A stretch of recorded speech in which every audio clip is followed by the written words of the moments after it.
Saudaraku yang dikasih Tuhan, kita mengucap syukur buat kasih Tuhan, kebaikan Tuhan di dalam hidup kita. Hingga sampai saat ini, sampai detik ini, kalau kita boleh ada sebagaimana kita ada, tentu tidak luput, tidak lepas dari pertolongan Tuhan. Seperti pujian tadi dikatakan, pertolongan Tuhan begitu ajaib dalam hidup kita, dan pertolongan Tuhan selalu tepat pada waktunya. Tidak terlambat, dan waktu Tuhan itu juga tidak terlalu cepat dan tidak terlalu lambat. Pasti waktu Tuhan adalah yang terbaik dalam hidup saudara dan saya. Baik saudaraku yang dikasih Tuhan, saya secara pribadi mengucap syukur ya, masih tetap ada dalam bentang pelayanan Tuhan. Merupakan sangat luar biasa pertolongan Tuhan tentunya, bukan karena kuat gagah saya, tapi karena kemurahan Tuhan, karena kebaikan Tuhan. Saudaraku yang dikasih Tuhan, seberapapun kita yang ada, 2 atau 3 orang, kalau kita sepakat, Tuhan hadir, dan kita lebih dari 3 orang. Saya percaya ada roh Allah di tempat ini, ada kuasa Tuhan, ada hadirat Tuhan yang akan menghibur saudara dan saya, yang akan menguatkan kita semua. Baik, kita akan buka Alkitab kita lihat di dalam kitab Roma pasal yang ke-8. Kita baca di ayat yang ke-35. Baca ayat 35. Kalau sudah ketemu katakan haleluya.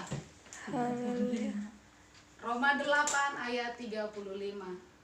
Baik, saya akan menunggu sampai saudara menemukannya. Haleluya. Haleluya. 35. Ibu belum? Baik, kita masih menunggu.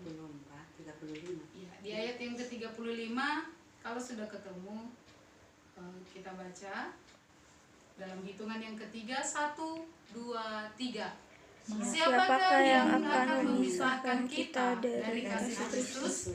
Penindasan atau kesesakan atau penganiayaan atau kelaparan atau ketelanjangan atau bahaya atau pedang. Nah, puji Tuhan, terima kasih buat kerjasamanya. Di sini dikatakan, siapakah yang akan memisahkan kita dari kasih Kristus? Penindasan atau kesesakan atau penganiayaan atau kelaparan atau ketelanjangan atau bahaya pedang. Saudaraku yang dikasih Tuhan, pertanyaan ini atau ucapan ini disampaikan oleh Rasul Paulus kepada jemaat yang ada di Roma ya.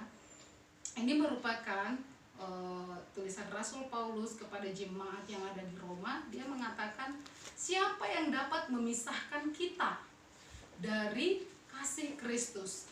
Nah, tema yang akan saya bawakan saat siang hari ini adalah, tidak ada yang bisa memisahkan kita dari kasih Kristus.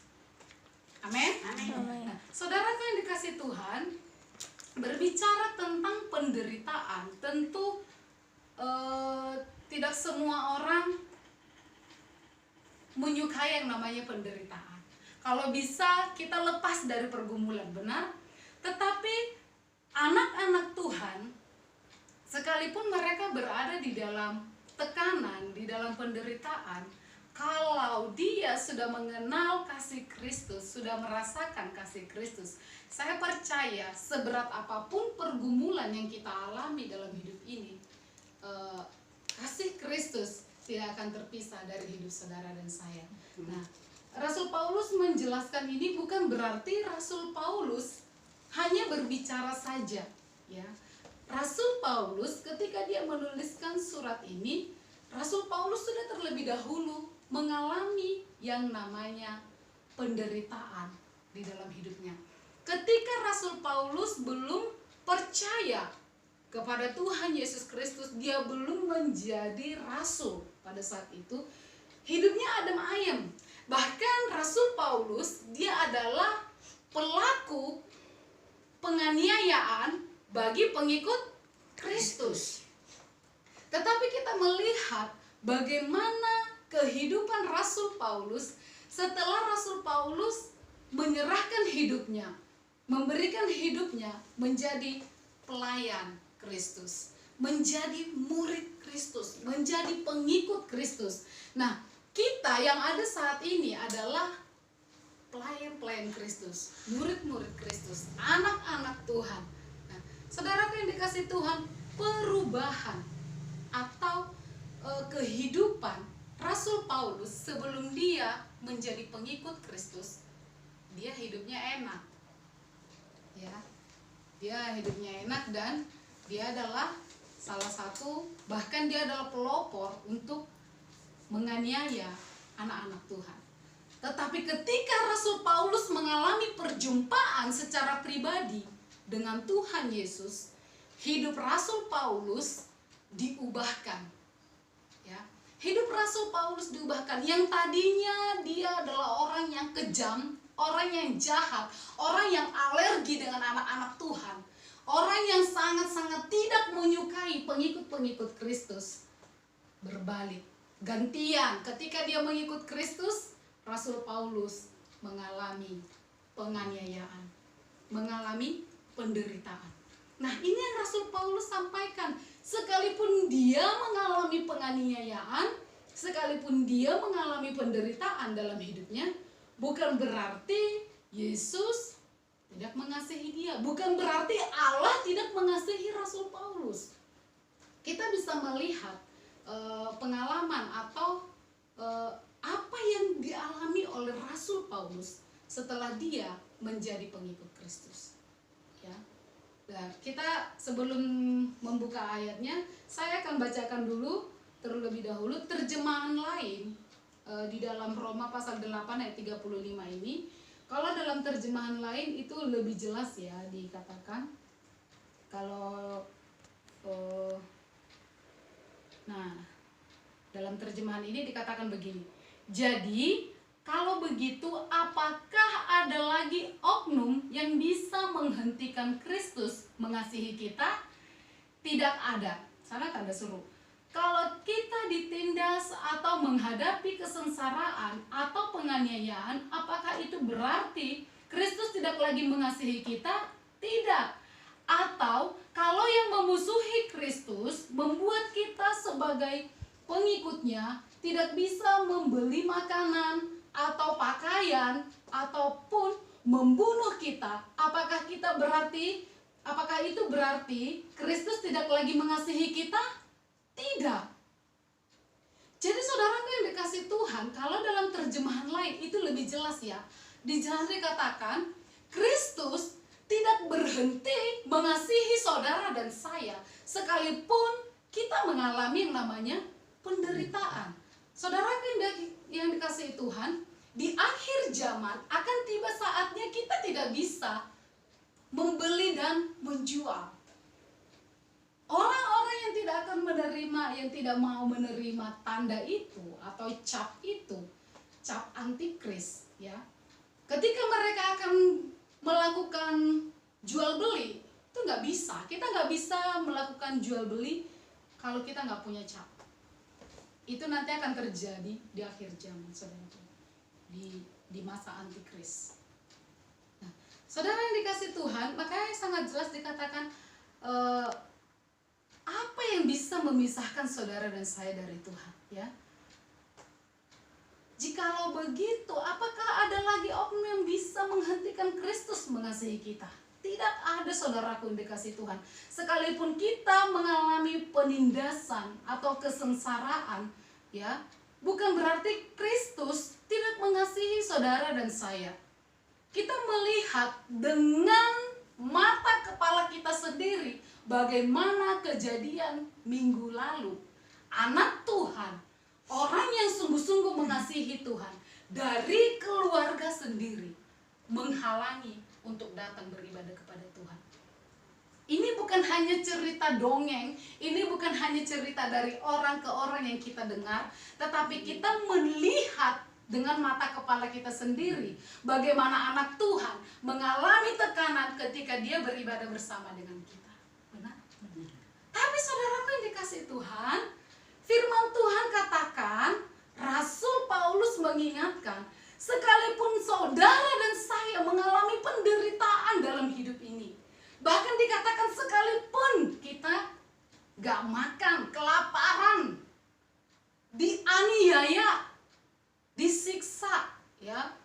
mengalami penderitaan, tidak punya pakaian, tidak bisa beli pakaian, bukan berarti Kristus tidak lagi mengasihi kita.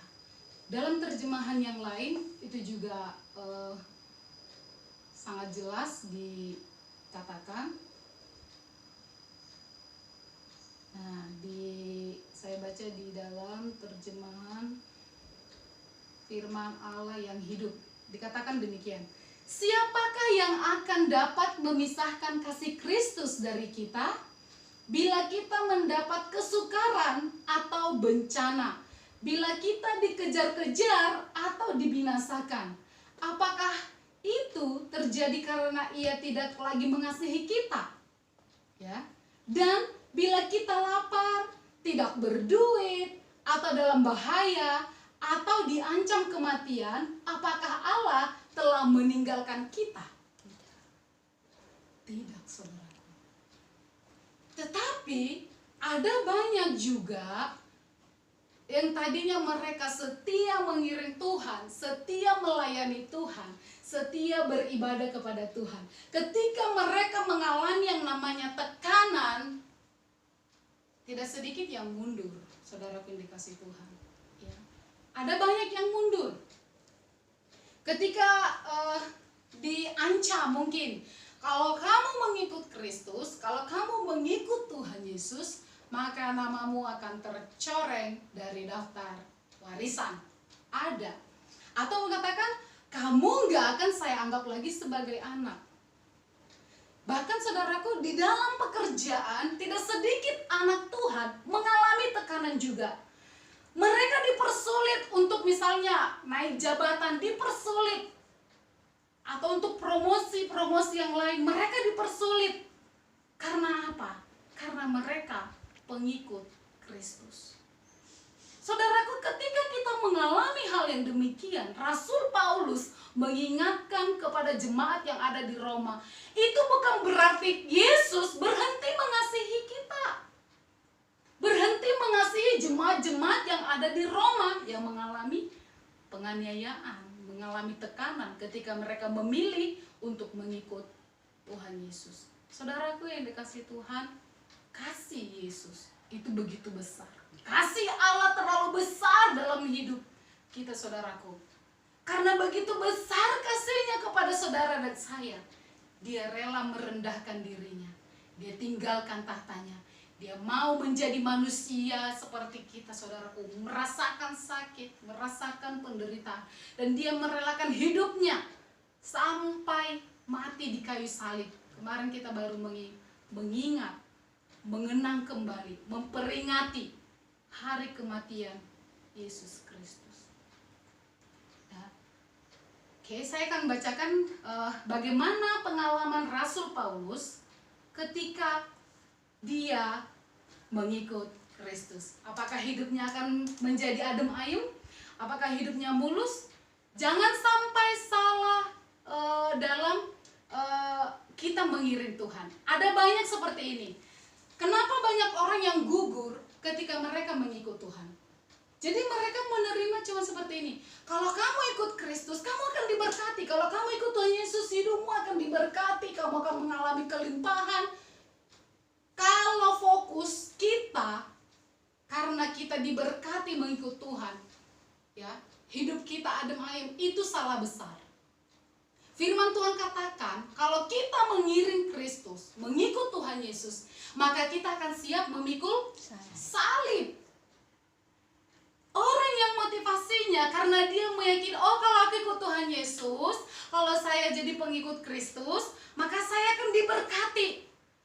Hidup saya akan enak. Sehingga orang yang demikian, ketika mereka mengalami penderitaan dalam hidupnya, saya yakin dan percaya gak lama orang ini akan mundur ketika mereka mengalami tekanan. Tapi orang-orang yang mengasihi Tuhan, mengikut Kristus, karena dia sudah menyaksikan, karena dia sudah merasakan kasih Yesus yang begitu besar, yang sampai rela mati untuk kita, menebus dosa saudara dan saya, menebus umat manusia yang berdosa. Tentu yang percaya kepada dia, kepada Tuhan Yesus, akan diselamatkan. Nah, kalau kita menyadari pengorbanan Kristus yang membuat kita datang kepada Tuhan, penindasan, penganiayaan, ketelanjangan, kelaparan, kalaupun itu terjadi, kita tidak akan mundur dari Tuhan Yesus. Kita nggak akan tinggalkan Tuhan. Kita nggak akan berkata, Yesus sudah nggak mengasihi aku, Yesus sudah nggak peduli. Tidak, saudaraku. Seberat apapun masalah kita, pergumulan kita, bukan berarti Yesus tidak peduli dalam hidup saudara dan saya. Amin. Amin. Nah, saudaraku yang dikasih Tuhan, kita membaca, kita coba lihat di dalam 2 Korintus. 2 Korintus pasal yang ke-11.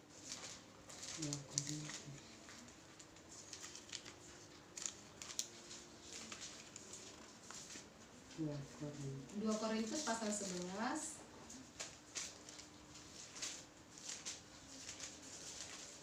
Di ayat yang ke-23 sampai ayat yang ke-28, saya akan bacakan. 2 Korintus pasal 11 ayat 23. Demikian firman Tuhan. Apakah mereka pelayan Kristus? Aku berkata seperti orang gila, aku lebih lagi. Aku lebih banyak berjeri lelah, lebih sering di dalam penjara, didera di luar batas, kerap kali dalam bahaya maut. 5 kali aku disesah orang Yahudi. Setiap kali 40 kurang 1 pukulan. 3 kali aku didera, 1 kali aku dilempari dengan batu, 3 kali mengalami karam kapal. Sehari semalam aku terkatung-katung di tengah laut. Dalam perjalananku aku sering diancam bahaya banjir dan bahaya penyamun, bahaya dari pihak orang-orang Yahudi dan dari pihak-pihak orang bukan Yahudi, bahaya di kota, bahaya di padang gurun, bahaya di tengah laut, dan bahaya dari pihak saudara-saudara palsu. Aku banyak berjeri lelah dan bekerja berat. Kerap kali aku tidak tidur, aku lapar dan dahaga, kerap kali aku berpuasa, kedinginan dan tanpa pakaian. Dan dengan tidak menyebut banyak hal lain lagi, urusanku sehari-hari yaitu untuk memelihara semua jemaat-jemaat.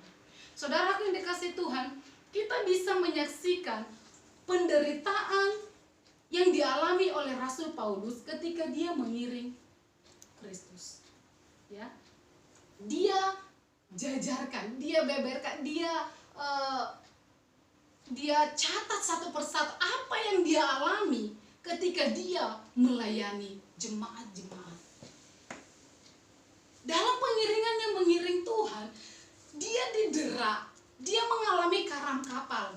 Artinya sebenarnya dalam kehidupan Rasul Paulus ketika dia melayani Tuhan, Rasul Paulus hidupnya nggak mulus, saudara yang dikasih Tuhan.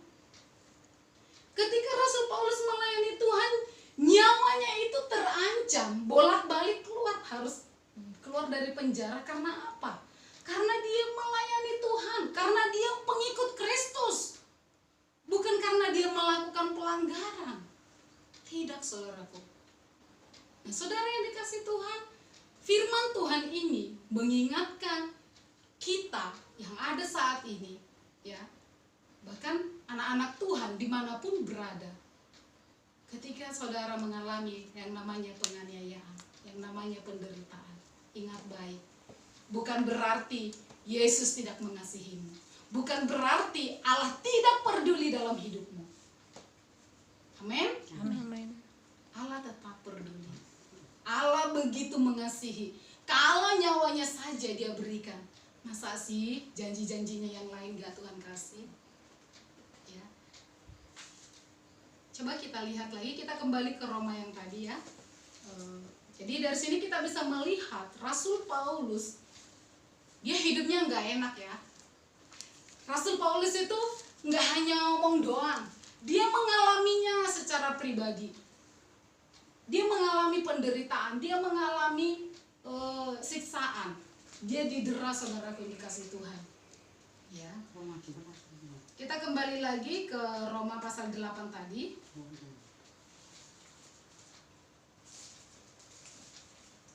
Nah, saya akan bacakan di ayat yang ke-31 di bagian B dari bagian B. Dikatakan demikian, jika Allah di pihak kita, siapakah yang akan melawan kita? Ya. Ia yang tidak menyayangkan anaknya sendiri, tetapi yang menyerahkannya bagi kita semua, bagaimanakah mungkin ia mengaruniakan segala sesuatu kepada kita bersama-sama dengan dia? Saudaraku yang dikasih Tuhan, dikatakan di sini, jika Allah berada di pihak kita, tidak ada yang bisa melawan kita, saudaraku. Tapi bukan berarti Allah ada di pihak lalu kita petentengan, no, bukan yang seperti itu maksudnya. Kalau kita benar-benar ada di pihak Allah, jika kita mengimani dan percaya Allah ada beserta dengan kita, kita nggak perlu takut. Dalam mengiring Tuhan gak usah ragu-ragu. Jangan takut nanti kalau aku pergi beribadah, nanti nek aku ikut Kristus, saya nggak dikasih makan. Nanti nek aku mengikut Kristus sebagai anak mungkin ya, yang mungkin orang tuanya belum mengenal Tuhan, nanti nama saya tercoreng dari daftar warisan. Atau mungkin nanti biaya sekolah saya gimana? Saudaraku yang dikasih Tuhan, dalam mengiring Tuhan memang diperlukan tindakan. Dalam mengiring Tuhan gak muluk-muluk janji Tuhan itu, kamu ikut Tuhan, kamu gak akan mengalami masalah pergumulan dalam hidupmu. Tuhan gak pernah berjanji demikian. Tetapi Tuhan berjanji, Dia akan tetap menyertai dan memberi kekuatan bagi saudara dan saya. Dan firman Tuhan katakan, pencobaan-pencobaan yang saudara dan saya alami tidak melebihi kekuatan kita.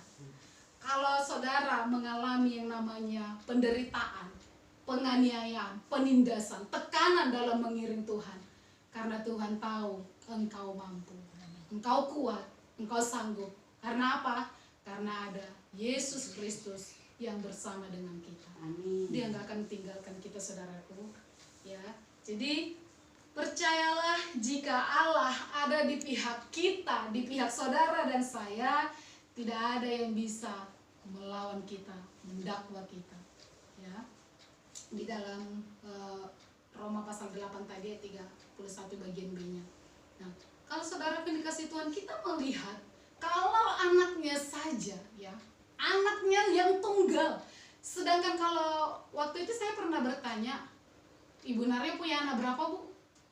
7. 7. Ada 7. Kalau kira-kira diminta nih dikorbankan 1 nih. Nah, ini berkorban bukan orang yang baik sama kita nih, yang udah melukai hati kita. Mau nggak? Jawabannya nggak mau kan? Nggak rela, saudaraku. Iya. Tapi Allah, Dia rela memberikan anaknya yang tunggal untuk menebus dosa umat manusia, menebus dunia ini. Dunia yang penuh dengan kejahatan, dunia yang sudah mendukakan hati Tuhan, dunia yang sudah menyakiti hati Tuhan, melukai. Kenapa? Manusia menduakan Tuhan, Tuhan terluka. Tetapi Dia terlalu mengasihi saudara dan saya. Ya. Dia nggak mau kita mengalami yang namanya penderitaan. Dia nggak mau kita mengalami yang namanya penyiksaan, hukuman. Maka Dia rela mengaruniakan anaknya yang tunggal, yaitu Tuhan Yesus Kristus, untuk mati di kayu salib. Supaya apa? Supaya kita yang harusnya mati dalam kehidupan yang kematian kekal, lalu Dia rela mati supaya saudara dan saya memperoleh hidup yang kekal. Tentu bagi yang percaya. Kalau nggak percaya gimana? Ya, tetap aja binasa, saudaraku. Hidup ini pilihan, ya. Seperti perumpamaan yang saya sebutkan, saya katakan minggu lalu, keselamatan diberikan. Kalau diterima, ya dia menerima keselamatan. Kalau dikasih keselamatan itu sudah diberikan, tapi kita nggak mau menerima, nggak mungkin kita memiliki yang namanya keselamatan. Ya. Keselamatan akan kita peroleh ketika kita menerima dan mempercayainya.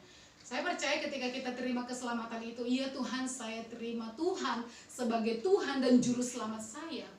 Tentu untuk kita diselamatkan. Dan orang-orang yang menerima Yesus sebagai Tuhan dan Juru Selamat, saya percaya hidupnya pun berubah. Jadi kalau ada orang katakan, saya sudah terima Yesus sebagai Tuhan dan Juru Selamat dalam hidup saya, tapi masih juga mencuri, masih juga bersaksi dusta, masih juga melakukan hal-hal yang tidak berkenan di hadapan Tuhan, saya rasa gak ada karakter Kristus dalam hidupnya. Jadi saudara yang dikasih Tuhan, percayalah jika ada Tuhan di pihak kita, sekalipun kita mengalami yang namanya penganiayaan kah, penderitaan kah, kasih Tuhan tidak akan pernah berhenti, tidak akan terputus dari hidup saudara dan saya. Amin. Ketika kita mengalami yang namanya penderitaan, penganiayaan, bukan berarti Yesus tidak mengasihi saudara dan saya. Dia mengasihi kita, bahkan memberikan hidupnya hanya karena kasihnya kepada saudara dan saya. Karena itu saudaraku yang dikasih Tuhan, saya percaya mengiring Tuhan ada banyak hal yang kita alami. Bahkan seperti minggu lalu kita saksikan sendiri seperti itu ya. Tidak mudah. Kalau anak Tuhan itu gak kuat, dia bisa meninggalkan Tuhan. Tapi saya percaya jemaat Tuhan yang ada di tempat ini adalah jemaat Tuhan yang menyadari bahwa kasih Allah tidak pernah meninggalkan kita. Amin. Ya. Yesus senantiasa menyertai saudara dan saya. Nah, dan di ayat selanjutnya dikatakan, Kristus Yesus yang telah mati, bahkan lebih yang telah bangkit, yang juga duduk di sebelah kanan Allah, yang malah menjadi pembela bagi kita. Pembelaan Tuhan itu nyata dalam kehidupan anak-anak Tuhan. Kalau kita menyaksikan kesaksian dari Ibu Tati, bagaimana dia berjuang dulu untuk mempertahankan iman percayanya kepada Tuhan, itu bukan sesuatu yang mudah, saudaraku. Dia harus menentukan pilihannya, ya. Kalau kita disuruh untuk memilih, tentu ada banyak pertimbangan dalam hidup kita, ya. Waktu Bu Tati harus diperhadapkan dengan pilihan mengikut Tuhan atau mengikut suami, itu bukan pilihan yang mudah. Tetapi karena Bu Tati menyadari kasih Tuhan sudah terlalu besar dalam hidupnya, dan dia nggak mau melepaskan keselamatan itu, dia nggak mau kehilangan keselamatan itu, dia memilih Kristus. Ketika Bu Tati memilih Kristus, apakah dia kehilangan suami? Tidak. Karena Tuhan tetap cepat atau lambat, pembelaan Tuhan nyata dalam kehidupan. Amin. Karena itu saudaraku dikasih Tuhan, memang tidak mudah. Tapi percayalah, kalau saudara dan saya berjalan bersama dengan Tuhan, siapakah yang menjadi lawan kita? Ya, penganiayaankah, penderitaankah, kelaparankah, ketelanjangankah? Ya, itu tidak akan memisahkan kasih Kristus dari saudara dan saya. Amin. Nah, saudaraku yang dikasih Tuhan, saya akan bacakan lagi di ayat 37 dikatakan demikian. Tetapi dalam semuanya itu, kita lebih daripada orang-orang yang menang oleh Dia yang telah mengasihi kita.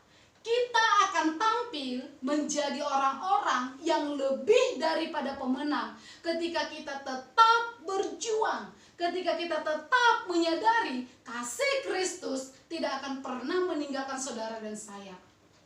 Ketika kita mengalami yang namanya tekanan hidup, penderitaan dalam mengiring Tuhan, saudaraku, jangan pernah tinggalkan Tuhan, sekalipun kita harus mengorbankan hidup kita.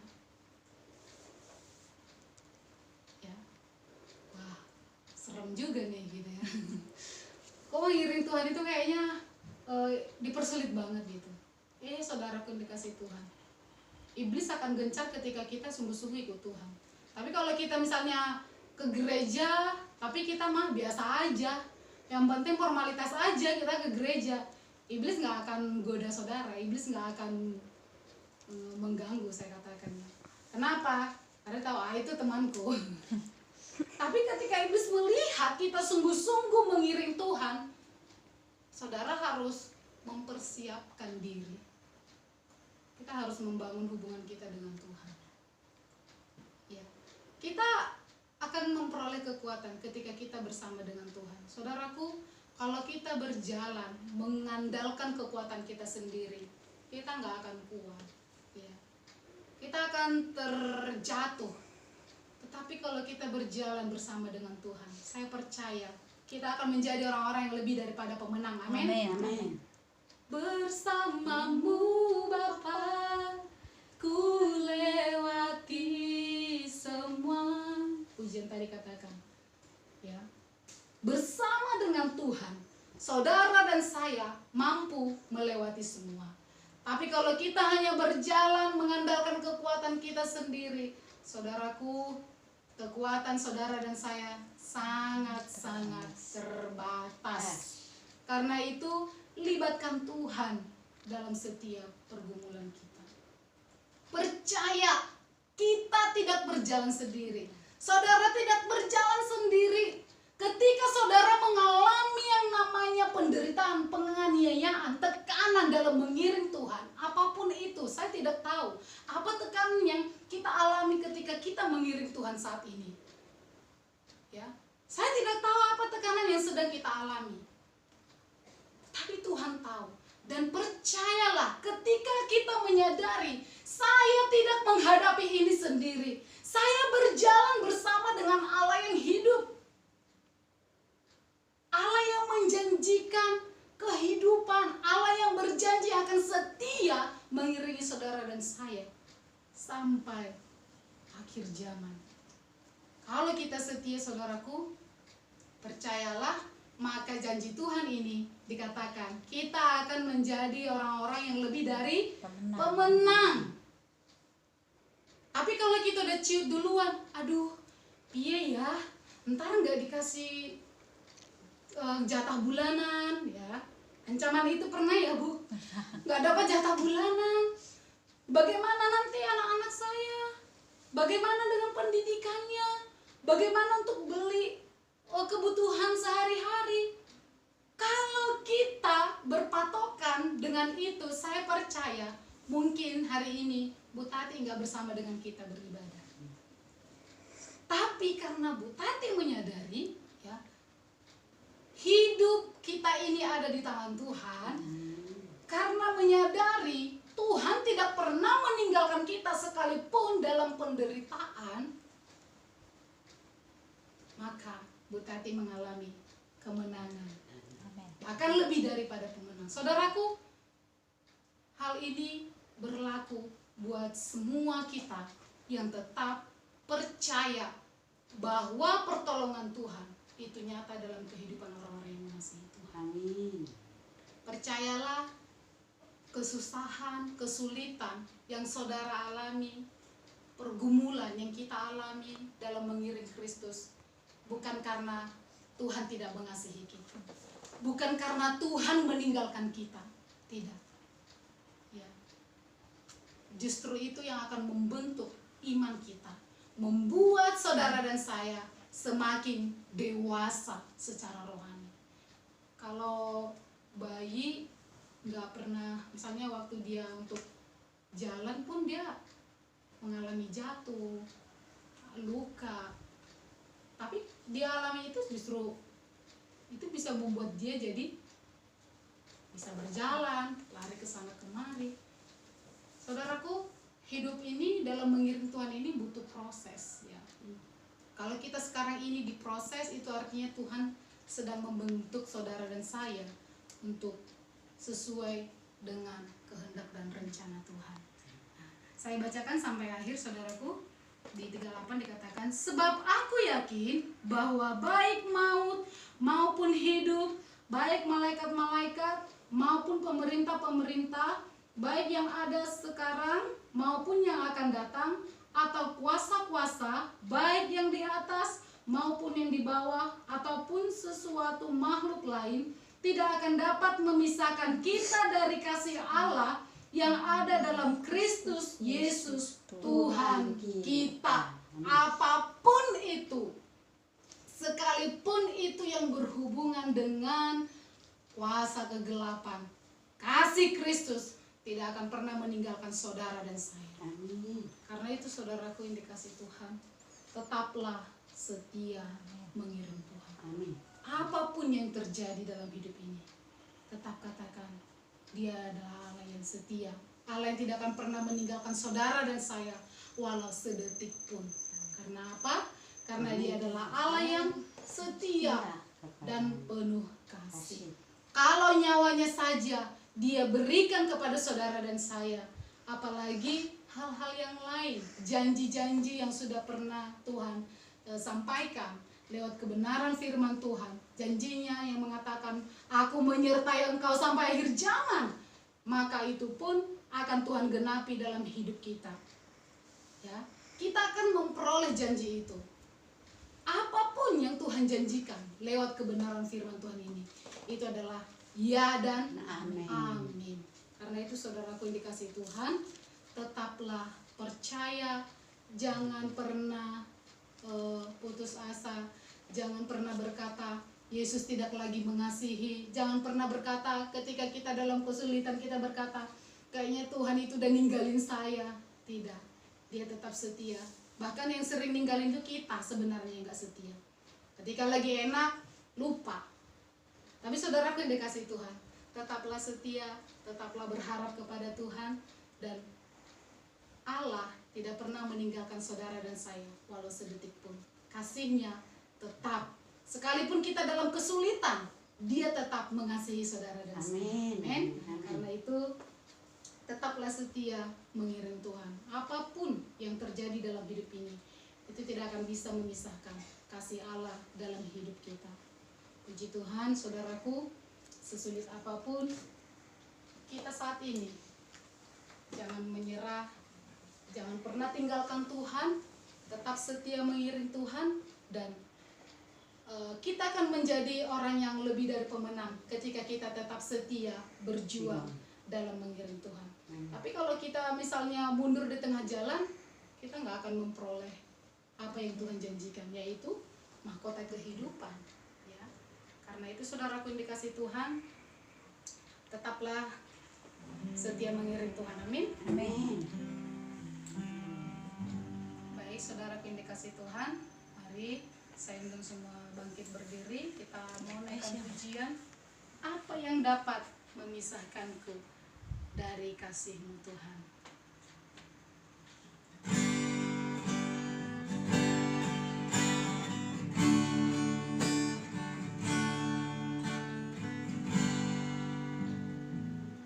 Apa yang dapat memisahkan kasih-Mu Tuhan, sahabatku, telah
satupun yang dapat memisahkan kita daripada kasih Kristus.